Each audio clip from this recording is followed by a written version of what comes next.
यूं तो सियासी यू टर्न्स पाकिस्तान तहरीक इंसाफ और बानी पीटीआई से मंसूब हैं, लेकिन इस बार जो सियासी यू टर्न लिया है वो बानी पीटीआई और तहरीक इंसाफ ने नहीं बल्कि जमीयत उलमाए इस्लाम के सरबरा मौलाना फजलुर रहमान ने लिया। और गुज़श्ता रोज़ प्रेस कॉन्फ्रेंस में उनकी जानिब से कहना था कि बानी पीटीआई को यहूदी एजेंट कहना एक सियासी स्टेटमेंट था।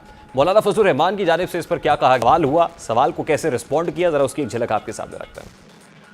के खात्मे की बात करता हूँ और मैं मुकम्मल आलमी सतह पर सूदी निज़ाम के अंदर जा रहा हूँ, उनकी मईशत के उसूलों के मुताबिक चलूंगा, ये इससे मेरा इख्तलाफ हो। अब इस इख्तलाफ का उन्वान अगर ये है कि यहूदी एजेंट, तो इसको गाली क्यों कहा गया? उसको संजीदगी से लेना चाहिए था, मुझसे पूछना चाहिए था कि आप ये बात क्यों कह रहे हैं कि मेरा एजेंडा नहीं है, या ये कि ये मेरा एजेंडा है और आपके मुफाद के लिए है। कुछ तो करना पड़ेगा ना जी। तो ये चीजें जो है इनको सियासी तौर पर हम ले रहे हैं। अगर ये लोग 12 साल पहले भी आते तब भी मेरा यही एटीट्यूड होता, और अगर आज आए हैं तब भी मेरा वही एटीट्यूड। इससे पहले बानी पीटीआई 35 पंक्चर्स के मशहूर ज़माना बयान को सियासी बयान कह चुके हैं, और उसके बाद मौलाना फजलुर रहमान ने बानी पीटीआई को यहूदी एजेंट करार देना सियासी बयान कहकर उसे अपना दामन छुड़ा लिया है। पाकिस्तान तहरीक इंसाफ और जमीयत उलमाए इस्लाम फे करीब आती दिखाई दे रही हैं। आज भी अडियाला जेल में बानी पीटीआई से पाकिस्तान तहरीक इंसाफ के रहनुमाओं की मुलाकात हुई। रिपोर्टेडली बानी पीटीआई की जानिब से तहरीक इंसाफ के लोगों को इंस्ट्रक्शंस दी गई हैं कि जमीयत उलमाए इस्लाम फे और मौलाना फजलुर रहमान पर तनकीद नहीं करनी, उनसे मुताल्लिक कोई ऐसी बात नहीं करनी जिससे ये तासुर खासा मजबूत हो रहा है कि पीटीआई और जमीयत उलमाए इस्लाम फे में कोई इल्हाक या इत्तेहाद हो सकता है। इस सारे मामले पर बात करेंगे। इस वक्त पाकिस्तान तहरीक इंसाफ के रहनुमा हुमायूं मोहम्मद ने भी ज्वाइन किया है। अस्सलाम वालेकुम सेनेटर साहब, बहुत बहुत शुक्रिया आपके वक्त के लिए। सबसे पहले तो कहिएगा, मौलाना फजलुर रहमान ने ये यहूदी एजेंट के स्टेटमेंट को सियासी स्टेटमेंट कह दिया है, आप इसको काबिल सताइश करार देते हैं? खुशायद इक़दाम है मौलाना की तरफ से?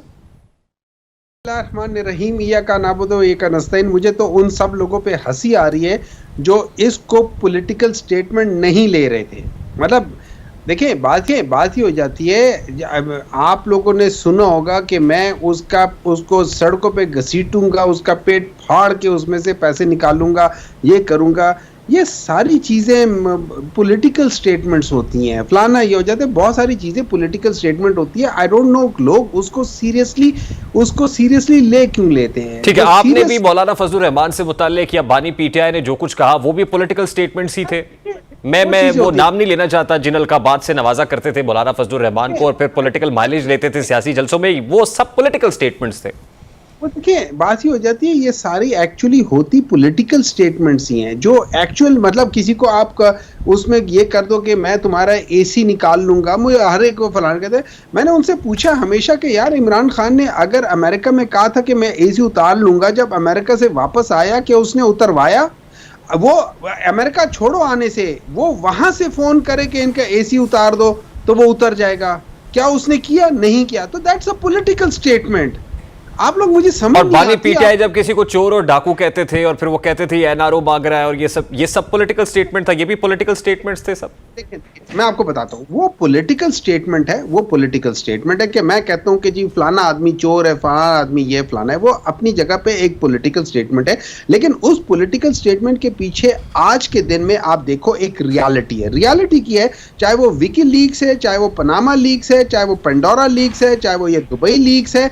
इन चीजों में एक चीज कंसिस्टेंटली आ रही है, और चाहे वो स्विट्जरलैंड की वो प्रॉपर्टीज थी, चाहे वो सारी चीजें थी, वो एक चीज कॉमन आ रही है कि इन लोगों के पास जो वेल्थ है या इन लोगों की जो प्रॉपर्टी है वो बियॉन्ड इनकी जो जिस लिहाज से इनके टैक्स पेयर्स है, जिस लिहाज से वो हैं, उस लिहाज से नहीं आते। अब ये पॉलिटिकल चीज नहीं है, ये रियलिटी है। क्या पता कल को आप इसे भी पॉलिटिकल स्टेटमेंट कह दें। देखिए, इसमें इस स्टेटमेंट में कोई वो नहीं है।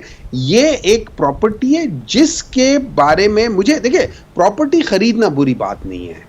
बिलावल भुट्टो कहता है कि मुझे ये विरसे में मिली है, वो विरसे में मिलना बुरी बात नहीं है। मैं कहता हूं कि ठीक है, विरसे में मिली है, तुम्हारे अगर वालिद ने तुम्हें दी हुई है तो हम एक दफा तुम्हारे वालिद से पूछेंगे कि उन्होंने कहां से एक्यूमुलेट की है। अच्छा सेनेटर साहब, आज बानी पीटीआई से पाकिस्तान तहरीक इंसाफ के लोगों की अडियाला जेल में मुलाकात हुई है। क्या ये बात दुरुस्त है कि बानी पीटीआई ने इंस्ट्रक्शंस दिए हैं कि तहरीक इंसाफ के किसी रहनुमा ने अब मौलाना फजलुर रहमान पे कोई तनकीद नहीं करनी? मुझे उसके बारे में नहीं पता, लेकिन अगर आप थोड़ा सा कोई इंसान अपने अक्ल दौड़ाए तो उसमें जब आप किसी के साथ अगर देखें हर एक क्या पॉलिटिक्स में अब आप देखें पॉलिटिक्स में जो सबसे बड़े राइवल्स हैं जिन्होंने पॉलिटिकल कैंपेन में गलाजत की इंतहा कर दी थी एक दूसरे के लिए, वो लोग आज इकट्ठे बैठे हुए हैं, वहां किसी को प्रॉब्लम नहीं है। तो आप उन्हीं के ये नक्शे कदम पे चल रहे हैं सर? नहीं, हम उनके नक्शे कदम में नहीं पड़ रहे। दो चीजें मुख्तलिफ फर्क है।